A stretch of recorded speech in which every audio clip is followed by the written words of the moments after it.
Succession surprise au ministère du Travail. Myriam El Khomri, jusqu'alors secrétaire d'État à la ville, passe au premier plan et succède à François Rebsamen, parti pour la mairie de Dijon. La benjamine du gouvernement, 37 ans, aura la lourde tâche de tenter d'inverser la courbe du chômage, engagement phare du président Hollande qui en a fait la condition sine qua non de sa candidature en 2017.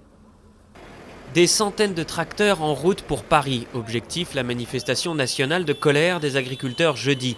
Éleveurs et céréaliers se sentent coulés par l'effondrement des prix, conséquence d'une surproduction engendrée par l'embargo russe, la fin des quotas laitiers et le ralentissement chinois.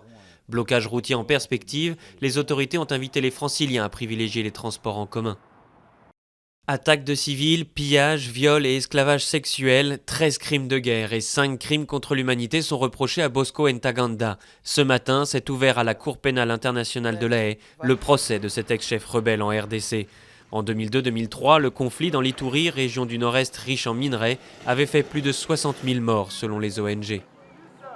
2000 migrants, en majorité syriens, restaient toujours bloqués jeudi en dehors de la gare de Budapest, même en possession de billets. Au même moment, en banlieue de la capitale hongroise, une centaine d'entre eux refusaient de monter dans un train devant les conduire dans un camp de réfugiés. À la frontière avec la Serbie, le flux continuait malgré les barbelés, tandis que la nuit dernière, au moins 12 candidats syriens à l'exil se sont noyés en tentant de rallier la Grèce. Depuis 1904, son trajet n'a pas changé, son aspect à peine, mais le tramway d'Hong Kong, première flotte au monde, pourrait bien disparaître pour cause d'embouteillage en surface et de concurrence du métro sous ses roues. Une pétition tente de sauver ce monument culturel bon marché et écologique. Propriété du français RATP Transdev, il séduit encore 200 000 Hongkongais chaque jour.